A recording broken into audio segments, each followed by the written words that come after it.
30 years of working abroad. So, finally, permanently nakakasama mo na sa Pilipinas. Yun ang the best. And mas maganda is nakain mo sila sa Panginoon. Yun ang primary objective mo gagawin mo. Yung ibang Panginoon. Yun lang. Maraming salamat. Amen. Next naman po, Sister Karen.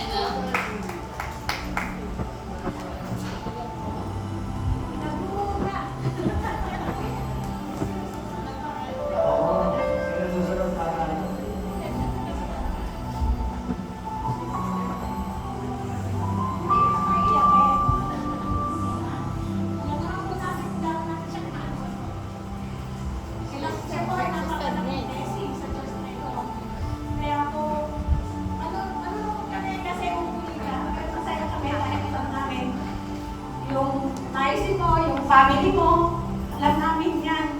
Pero napaka-laki na ambag mo dito sa church na ito. Alam natin kung paano sila nagbibiyak, paano niya binibigay kaya kung yung talent niya sa pag-integration. Alam natin siya. Si Sister Pachi yun, nag-iisa. Kaya napapasalamat ko. Pagbuhan. Salamat sa pagpupuyan. Sa paggawa natin ng inaabot mo na yung araw. Salamat dahil eto na. Kaya we wish you, sis. Ang verse na yung mababaon ko sa iyo, sa John 15 verse 16, ito sabi ng Lord, you did not choose God, but God chose you.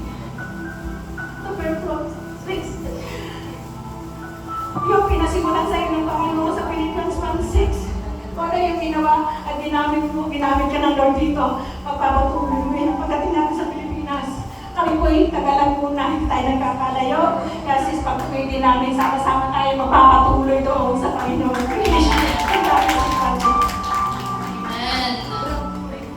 Po, Sister Grace. Praise the Lord. Kami po yung nagpapasalamat unang-una kay Pachi. I know it's hard, masakit, pero sa kabila po na nagpapasalamat kami, masaya po kami na makakasuloy na po yung pamilya.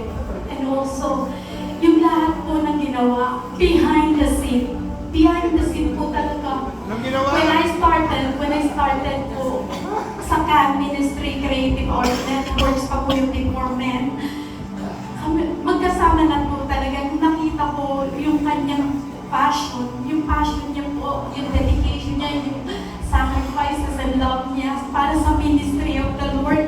Kaya po doon po ako nagagala kasi sabi ko, hindi lang isang kapatid, kundi ang tingin ko sa kanya, sobra-sobra pa. Kasi ganun niya kamahal una-una ang Panginoon, pangalawa lang po ang sarili niya. Lahat po talaga binibigay niya. And ito po yung message sa kanya ngayon. Praise the Lord. Sorry po. Praise God. Sabi po dito,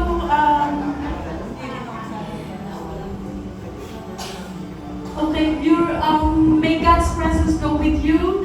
Sabi po niyo sa number 6 verse 24 and 26, we celebrate your journey and the memories we share, but we also look forward with your joy to the new adventures you will experience in serving the Lord in the Philippines. May God who began a good work in you continue to complete it on this new path.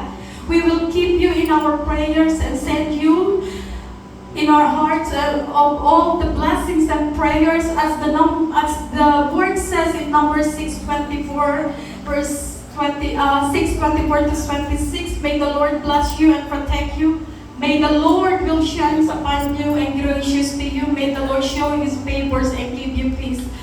Lahat po, all the best for your life and continue to pray. We pray for God's vision in the Philippines for you. God bless you. And last po, Sister Alma.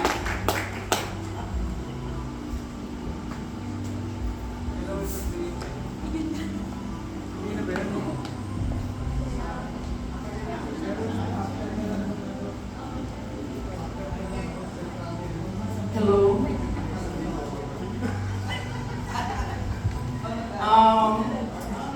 To our dearest Sister Pachi, you are our sister in Christ. We thank God for your faithful heart